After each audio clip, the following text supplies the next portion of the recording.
ಪವಾಡ ಅಮ್ಮನವರ ಆಸನಾಂಬೆ ಪವಾಡ ಅಂತಂತಂದರೆ ಈಗ 9ನೇ ದಿವಸಕ್ಕೆ ಅನ್ನ ಮತ್ತು ದೀಪ ಹೂವಿನ ಅಲಂಕಾರ ಎಲ್ಲ ಮಾಡಿರ್ತಾರಲ್ಲ, ಅದು ಮುಂದಿನ ಬಾಗಿಲು ತೆಗೆಯೋವರೆಗೂ ಅದು ಯಾವುದು ಹೂವು ಹೇಗಿರುತ್ತೆ ಹಾಗೇ ಇರುತ್ತೆ. ಅನ್ನ ಬಿಸಿ ಬಿಸಿಯಾಗಿ ಒಗ್ಯಾಡ್ತಾ ಇರೋದಿರುತ್ತೆ, ದೀಪ ಉರಿತಾ ಇರೋದು ಹೋಗಿರಕ್ಕಲ್ಲ ಹಾಗೆ ಉರಿತದೆ. ಒಂದು ಪವಾಡ, ಒಂದು ಹಾಸನಾಂಬೆ ಅಂತಂದರೆ ಒಂದು ನಮ್ಮ ರಾಜ್ಯದಲ್ಲಿ ಒಂದು ಪವಾಡವಾದ ಶಕ್ತಿ ಅಮ್ಮನವರು ಅಂತ ಹೇಳ್ತಾರೆ. ಪವಾಡಗಳ ಬಗ್ಗೆ ಇವತ್ತಿಂದಲ್ಲ ನಿನ್ನೆ ಮೊನ್ನೆದಲ್ಲ, ಅದು ಪುರಾಣದಿಂದ ಮೊದಲಿಂದನೂ ಹಾಗೇ ಇದೆಯಲ್ಲ. ಅದು ಸತ್ಯ ಅಂತ ನಾವು ನಂಬಿದ್ವಿ, ಅದು ಸತ್ಯನೂ ಕೂಡ. ಯಾರು ನಂಬ್ತಾರೋ ಬಿಡ್ತಾರೋ, ಯಾರು ನಂಬಿಸೋ ಪ್ರಯತ್ನ ನಾವು ಮಾಡೋಕ್ಕೋಗಲ್ಲ. ಒಟ್ಟು ಅದು ಸತ್ಯ, 100ಕ್ಕೆ 100 ಭಾಗ ಸತ್ಯ. ಅದರಲ್ಲಿ ನಾಟಕೀಯವಾಗಿ ಇಲ್ಲ, ಏನೋ ಯಾರನ್ನ ಮೆಚ್ಚಕ್ಕಾಗಿ ಯಾರು ಮಾಡೋಂಥ ಇದು ಅವಕಾಶನೇ ಇಲ್ಲ ಅಲ್ಲಿ.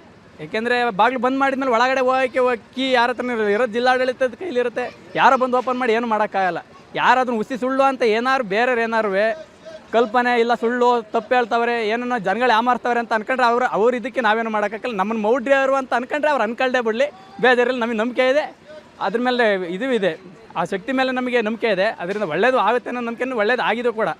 ಯಾರು ಏನಾರು ಅಂದ್ಕೊಳ್ಳಿ, ನಮಗೆ ಇದರಲ್ಲಿ ನಂಬಿಕೆ ಇರೋದ್ರಿಂದನೇ ನಾವು ಬರ್ತಾಯಿದ್ವಿ, ಪ್ರತಿ ವರ್ಷ ಬರ್ತಾಯಿದ್ದೀನಿ. ನಾನು ಈಗ ಅಂತಲ್ಲ, ನಾನು ಮೊದಲನೇ ವರ್ಷ ಶುರು ಮಾಡಿದಾಗಲಿಂದ ಇದುವರೆಗೂ 1 ವರ್ಷ ತಪ್ಪಿಸ್ದಂಗೆ ಬರ್ತಾಯಿದ್ದೀನಿ, ಮುಂದೆನೂ ಬರ್ತಾಯಿರ್ತೀನಿ ನಾನು ಇರೋವರೆಗೂ.